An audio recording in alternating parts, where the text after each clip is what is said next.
El presidente de Estados Unidos, Donald Trump, ha mantenido la amenaza de imponer aranceles a las importaciones provenientes de México, una medida que ha pospuesto en varias ocasiones pero que no ha cancelado. Esta imposición de aranceles, que podría alcanzar hasta el 25%, genera incertidumbre en las relaciones comerciales entre ambos países y podría tener repercusiones significativas en sectores clave como la industria automotriz y agrícola. ¿Qué escenarios se abren para México en torno a sus relaciones con otros países? ¿Hay posibilidad de diversificar las relaciones económicas, por ejemplo, con China o América Latina? No te pierdas este análisis en Lo Marginal en el Centro. Hoy en Lo Marginal en el Centro hablamos acerca de los aranceles que se buscaron imponer por el gobierno de Donald Trump hacia distintos países y intentaremos entender las razones, las causas profundas, porque durante este segundo mandato de Donald Trump hemos visto a un presidente bastante protagonista en las cuestiones internacionales, un ejecutivo que parece que quiere terminar de un plumazo y de forma taxativa y definitiva los problemas a nivel mundial. Lo hemos visto presente en las negociaciones con Rusia, sangoloteando a Zelensky, proponiendo también una Gaza distópica, disfrutando con cócteles y margaritas con Netanyahu, en donde él aparece como el gran mediador del conflicto. Y es en estas circunstancias en que esta administración intenta resolver de manera expedita sus problemas internos y ha llamado la atención esta manera personal de negociar, por decirlo de alguna manera. Y entre estas negociaciones destacan los aranceles que ahora penden sobre nuestro país como una espada de Damocles, como un peligro latente que acecha a la vuelta de la esquina. Y para analizar esta cuestión, en Lo Marginal en el Centro sometemos a discusión las posibles consecuencias de estas cuestiones. Para nuestra conversación está con nosotros Consuelo Márquez Padilla. Ella es doctora en Ciencias Social y Políticas y Sociales, con especialidad en Relaciones Internacionales. Es maestra en Sociología por la Tulane University, maestra en Ciencias Políticas por el Massachusetts Institute of Technology. Es miembro del Centro de Investigación sobre América del Norte. Consuelo, gracias por estar aquí hoy en Lo Marginal en el Centro. Gracias por la invitación, Aquiles. Sí, desde luego va a ser muy interesante discutir estas cuestiones con usted. También está con nosotros Abriel Hernández Mendoza. Él es maestro en Geociencias y Administración de Recursos Naturales por el Instituto Politécnico Nacional. Es doctor en Estudios Latinoamericanos por la UNAM, miembro de estudios sobre Eurasia de la UNAM y profesor de tiempo completo en la Escuela Nacional de Estudios Superiores Unidad Juriquilla de la UNAM. Bienvenido, Abdiel, gracias también por estar aquí en Lo Marginal en el Centro. Muchas gracias por la invitación, Aquiles, y también un gusto compartir la palabra con la doctora Claudia Márquez. Sí, sí, es un gusto que vamos a tener los dos en este programa. Bueno, quisiera empezar de alguna manera introduciendo sobre esta cuestión, porque aunque se logró un aplazamiento el día que se habían propuesto los aranceles, el día de hoy, el 11 de marzo de 2025, Donald Trump declaró que el 2 de abril entrarán los aranceles en vigor después de un descanso que él le dio a México y a Canadá. ¿Cuáles son las causas y consecuencias de esta política arancelaria? Antes de comenzar, también quiero agradecer a todos los que sintonizan este programa por el live de Facebook de Canal 6. Bienvenidas todas y todos a Lo Marginal en el Centro. Creo que sin más dilación, Consuelo, quiero comenzar preguntando, ¿por qué Estados Unidos impuso los aranceles a las mercancías provenientes de México? Bueno, es importante decir que hay un cambio en la política exterior de los Estados Unidos. ¿Por qué? Porque antes promovieron ellos la globalización, la democracia y el liberalismo, pero ahorita tienen un líder populista de derecha y que ha cambiado esta política exterior haciéndolo aislacionista, proteccionista y nativista. Entonces esto tiene consecuencias en que él lo que quiere es en realidad bajar el déficit de los Estados Unidos, quiere bajar los impuestos en los Estados Unidos, no quiere tener déficit, odia tener déficit con los países, lo que muestra que no tiene realmente conocimiento, porque a pesar de que hay déficit, hay ganancias para los dos países, tanto para México como para Estados Unidos, y ganancias importantes, ¿no? Entonces él quiere poner estas tarifas también porque ya no está a favor de la globalización, él quiere proteger su economía y quiere regresar todas estas empresas que se fueron tanto aquí a México como a China, regresarlas a los Estados Unidos. La manufactura, él considera que es muy importante para el desarrollo económico de los Estados Unidos que la manufactura vuelva y por lo tanto va a dar beneficios de impuestos a las grandes corporaciones que regresen a los Estados Unidos, ¿no? Entonces él piensa que puede tener un gran desarrollo económico al hacer esto, pero sin embargo, ya aunque hay muchos pesos y contrapesos que no están funcionando en Estados Unidos y que él se presenta como un líder autoritario al cual no le gustan las instituciones, no le gustan los tratados de libre comercio. ¿Por qué? Porque él dice, si Estados Unidos es el país más importante del mundo, ¿por qué vamos a tener instituciones internacionales que nos ponen límites o acuerdos binacionales que nos ponen límites cuando a él lo que le gusta no es negociar con los países como estamos acostumbrados en la diplomacia tradicional, si lo que quiere él en realidad es imponer lo que él quiere. Él no está interesado en saber si México le va a ir bien o mal, sino él en lo único que está interesado es en saber qué es lo que va a ganar Estados Unidos con esto.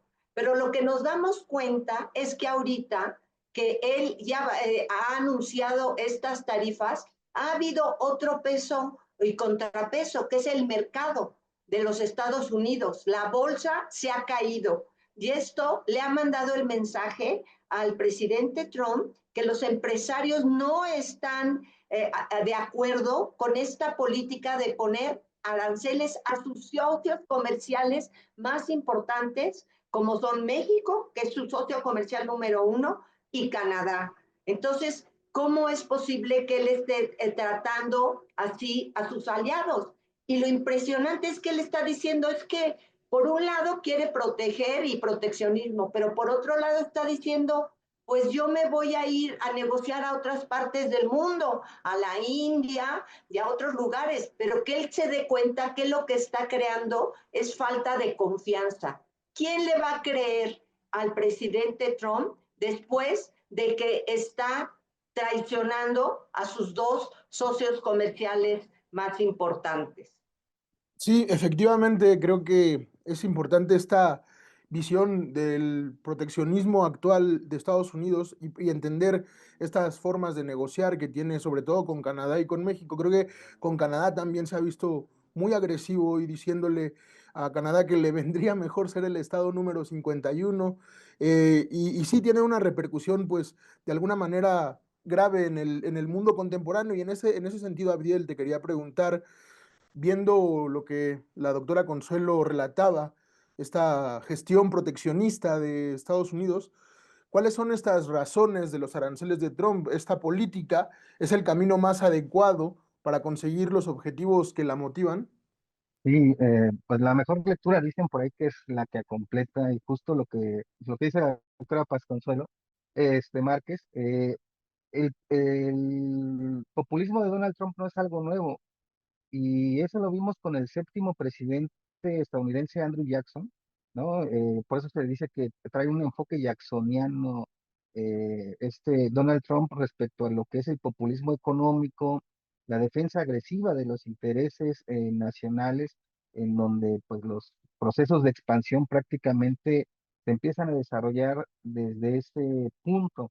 El hecho de que le diga a Groenlandia que lo quiere comprar o que quiere que también sea parte de su territorio, el hecho también de ir establecer ciertas directrices a Sudáfrica respecto a los intereses de los latifundistas, por decirlo de alguna manera, estadounidenses dentro de Sudáfrica, marcan parte de ello.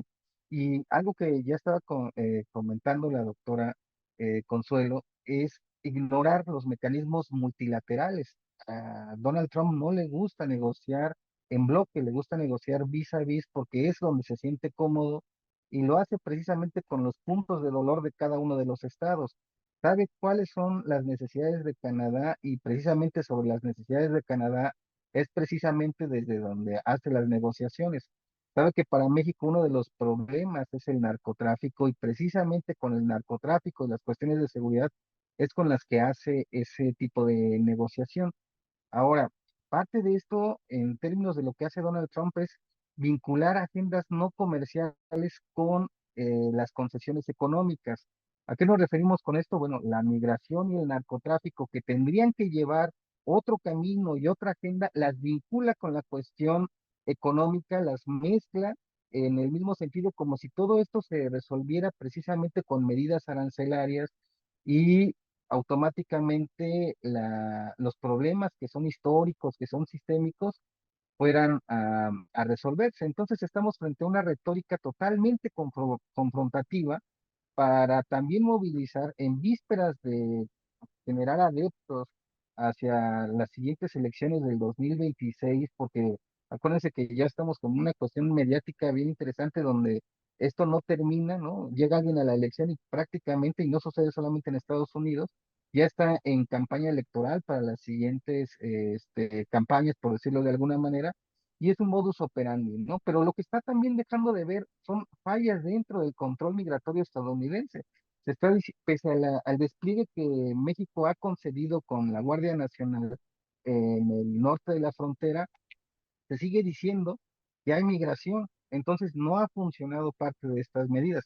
Otro de los elementos es el tráfico de fentanilo, que, bueno, según las fuentes oficiales de Estados Unidos, la mayor parte o casi todo el tráfico viene de México.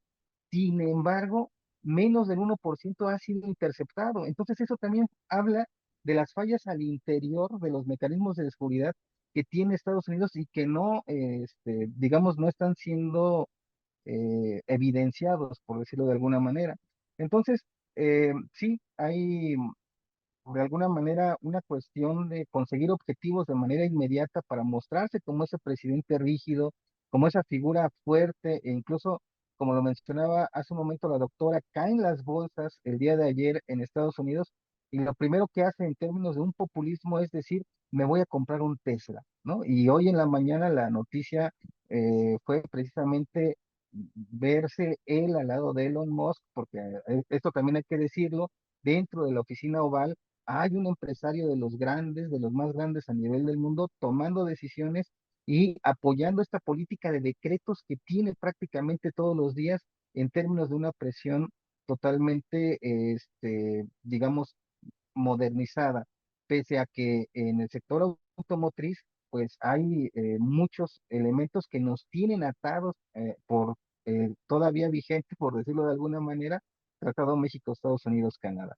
Sí, desde luego, creo que algún día, ojalá podamos hacer en el corto plazo un análisis sobre la presencia particular de los intereses de los capitalistas más importantes como Elon Musk y su influencia dentro del ejecutivo de Donald Trump, o por lo menos dentro de la esfera cercana del despacho Oval, como decía Abdiel, y pensar también cómo esos intereses motivan de alguna manera, pues también la forma en cómo se negocia con los otros con estos países, ¿no? Y esta, pues sí, de alguna manera, desde nuestra lectura, sí, me parece que, bueno, parece una bravuconada, como sentarse a negociar con el débil de una manera, pues, agresiva, imponiendo su punto de vista, un poco como decía la doctora Paz Consuelo, imponiendo el punto de vista de los poderosos, y creo que eso, pues, de alguna manera, sí, afecta la forma en cómo se negocia y las consecuencias de las negociaciones, pero independientemente de eso, quisiera un poco trasladar la discusión hacia pensar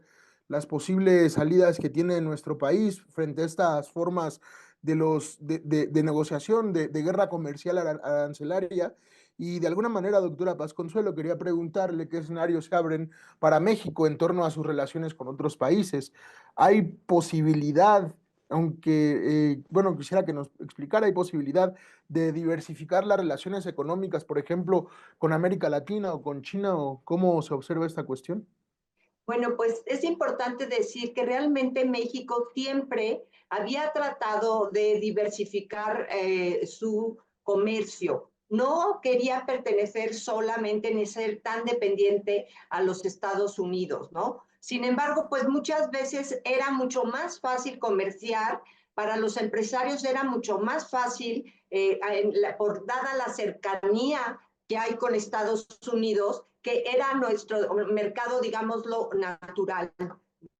Muchas veces habíamos tratado de negociar con Latinoamérica, pero no olvidemos que, por ejemplo, Brasil no nos ve como un aliado, nos ve como un competidor muy fuerte económico y político, ¿no? Y él tiene sus estrategias muy diferentes y tiene, por ejemplo, una relación económica muy cercana con China, ¿no? Y México también ha tratado con la Unión Europea y fuimos aceptados por los cambios democráticos que se llevaron a cabo en México y fuimos aceptados. Sin embargo, pues lo que sucede es que muchas veces hasta los mismos europeos se han venido aquí a México a invertir. ¿Por qué? Porque les conviene crear una planta aquí y llevarla rápidamente a su producto a los Estados Unidos, ¿no?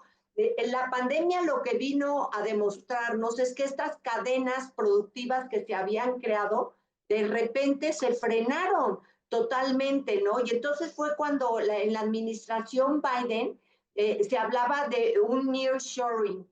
Y era impresionante porque aquí en México todavía algunos políticos decían que no sabíamos si queríamos el nearshoring o no lo queríamos. Y yo lo que decía, es una oportunidad de oro. Si realmente se quiere hacer una política de redistribuir ingresos y para ciertas áreas que no tienen una entrada tan directa en el TECMEC, el nearshoring iba a ser mucho más fuerte y esto iba a ayudar a México. Pero ahorita ya Trump ya no está hablando de nearshoring.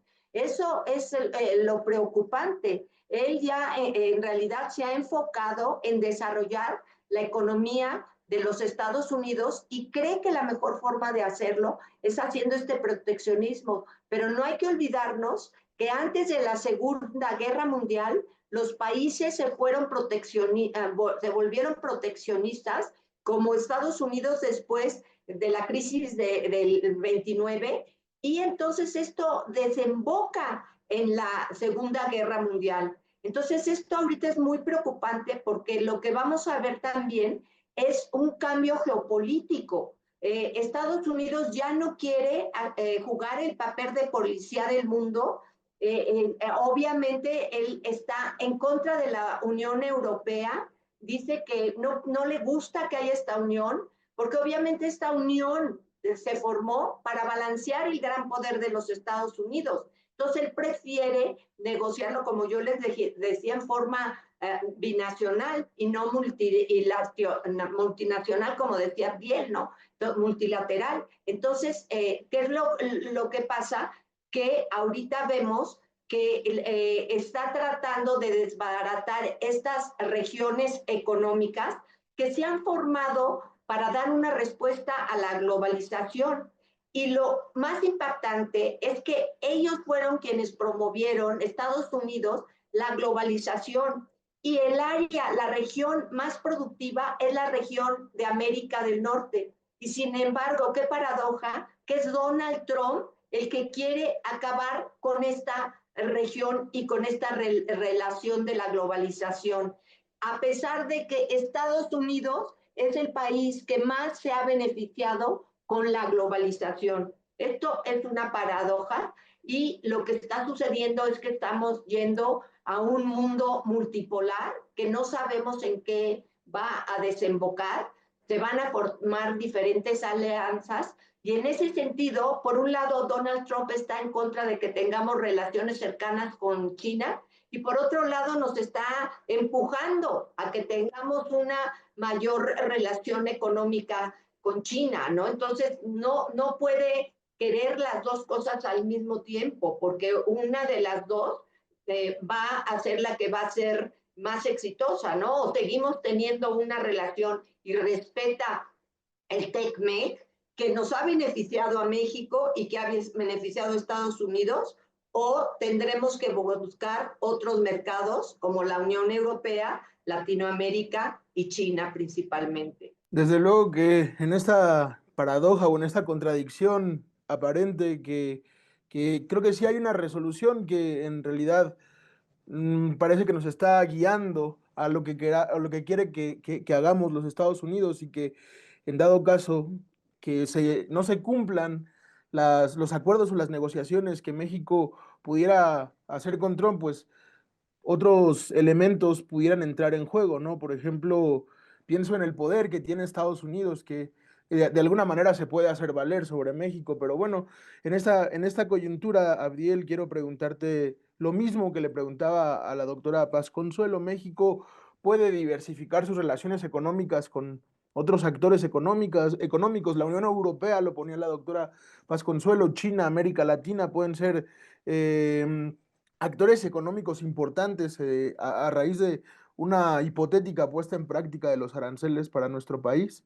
Me parece que igual como dice la doctora Paz Consuelo, aquí hay algo muy importante. Estamos desde hace tiempo en la cuestión del sur de Estados Unidos compitiendo contra Brasil.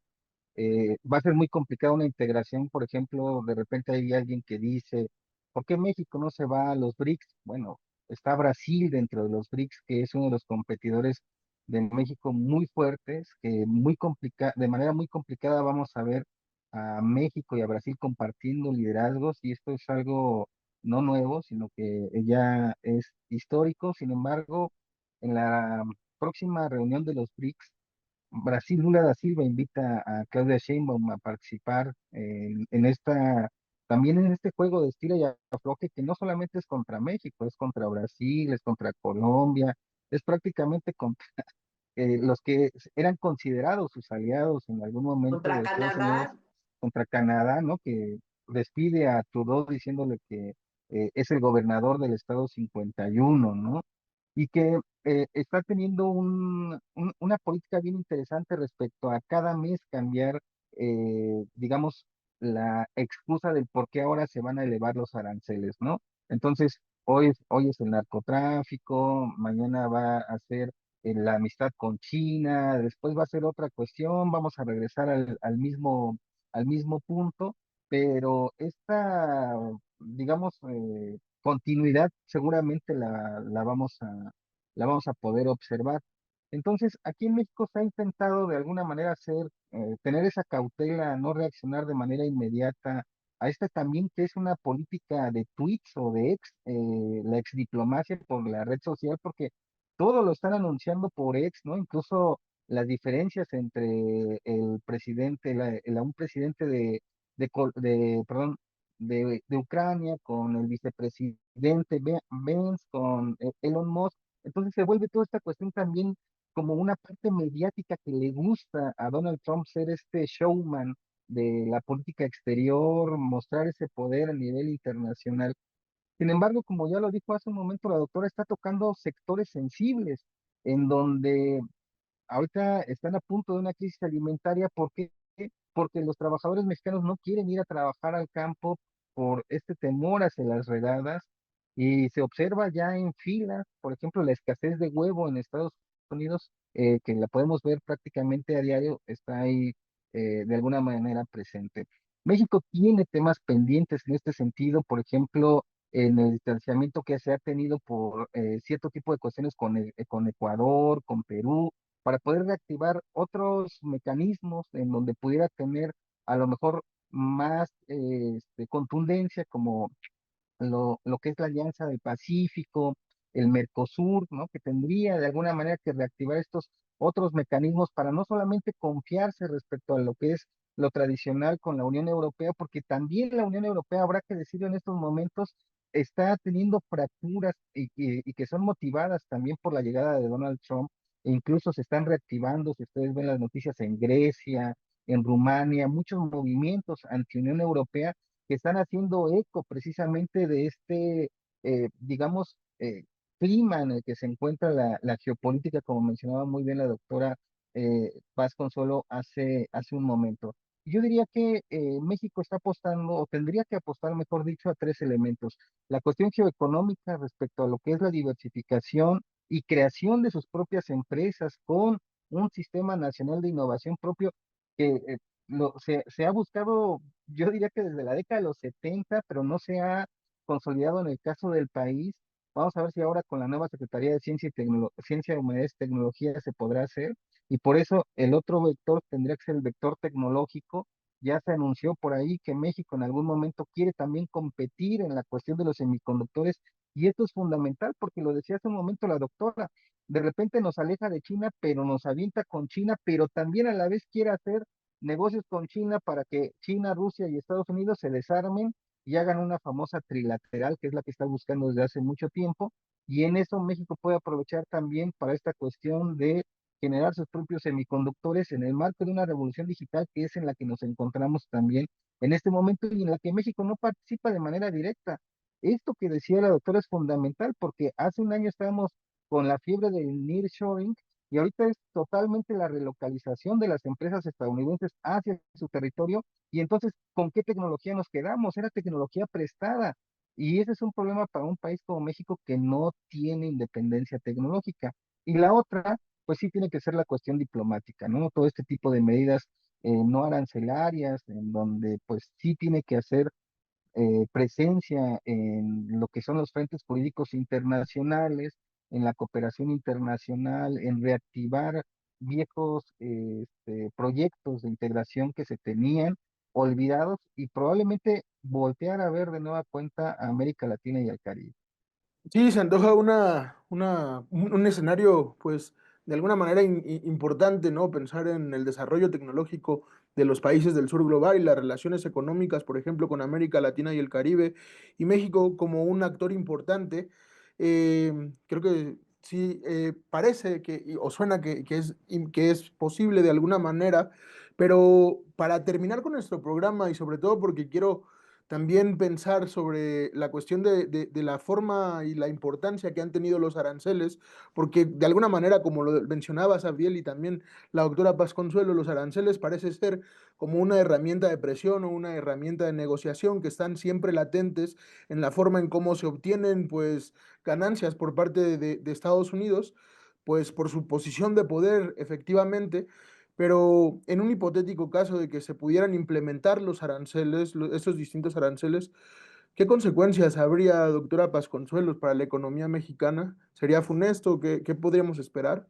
Sería muy preocupante, la verdad, para México en caso de que sí los impusieran.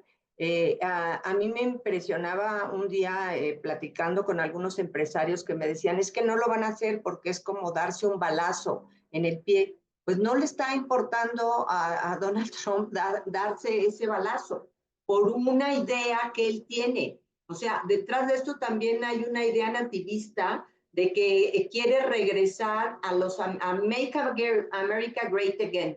¿Y eso qué significa? Que sea dominada por los blancos, ya no quiere migrantes. Si ustedes se dan cuenta, ahorita en los discursos de Donald Trump, se ha vuelto el enemigo principal, ya no el comercio de China, sino los migrantes mexicanos que son criminales.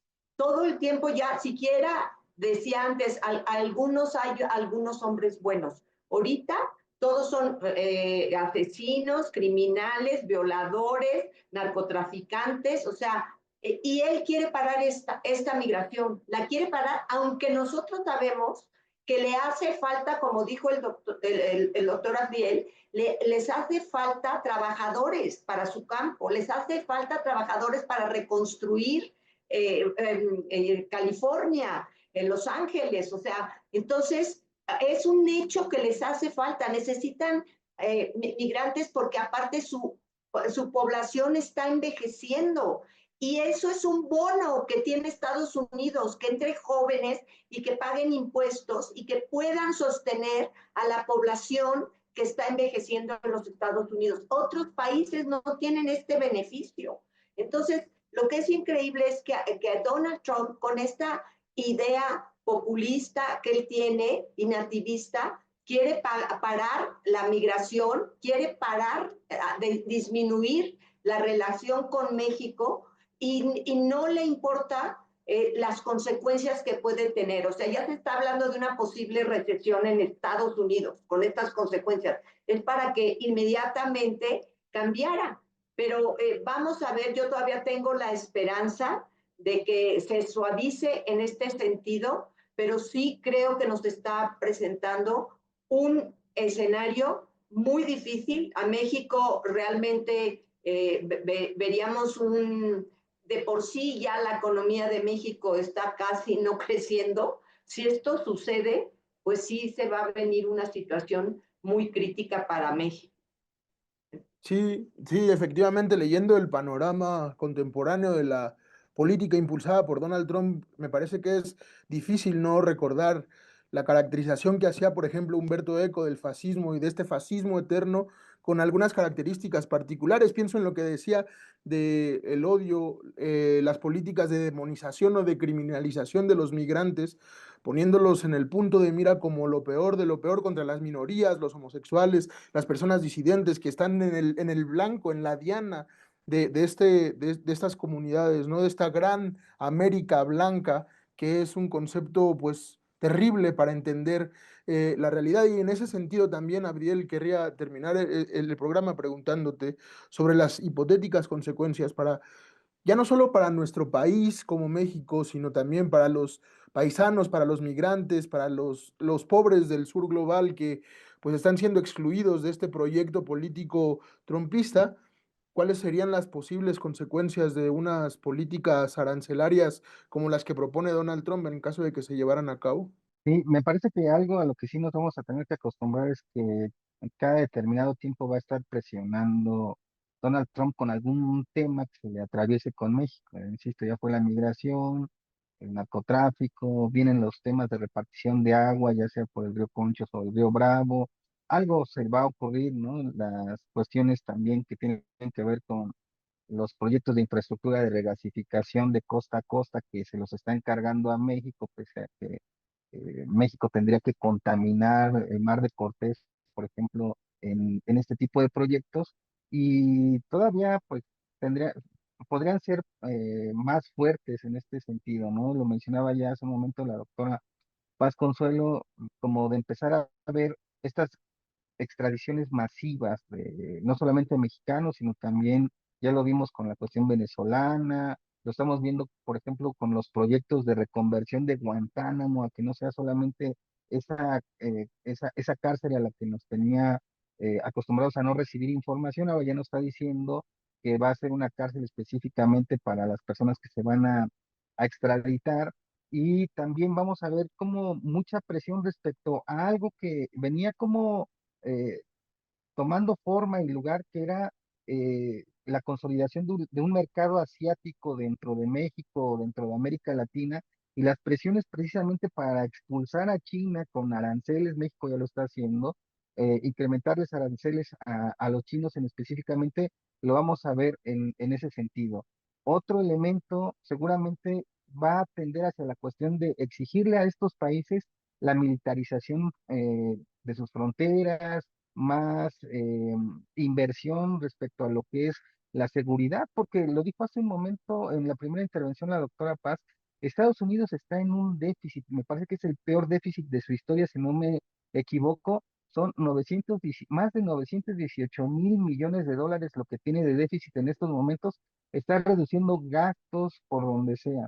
Entonces, otra de las cuestiones que vienen, pues van a tener que reflejarse en la contracción del PIB, en el tipo de cambio. Si ustedes lo recuerdan, hace un año, si no me equivoco, teníamos la paridad a 16 pesos con 80 centavos, casi 17 pesos por dólar. Hoy estamos de nueva cuenta rondando los 21 pesos por dólar, que responde precisamente a todo este tipo de ya miedo que se tiene respecto a las inversiones que se puedan hacer en países como México. Apple dice que ya no quiere los proyectos aquí, se va a Estados Unidos. Tesla paró precisamente su proyecto en Santa Catarina, en Nuevo León, y se va a Estados Unidos. Nissan está viendo lo mismo, Honda está haciendo lo mismo, y por lo regular vamos a ver más cuestiones automotrices porque es lo que más nos tiene de alguna manera entrelazados, porque las autopartes se crean precisamente aquí en México y pues eso pues casi no se ve, ¿no? Y pues también lo podríamos observar en el colapso exportador, ¿no? Y esto pues ya causa de alguna manera problemas porque digamos, empezaríamos a tener trabas en las mercancías que mandemos hacia Estados Unidos, que nos las regresen, etcétera. Y algo muy importante, que formemos un nuevo tratado de libre comercio o acuerdos con otros países no son de la noche a la mañana, no van a funcionar como que se cierra esta puerta y automáticamente se abre otra.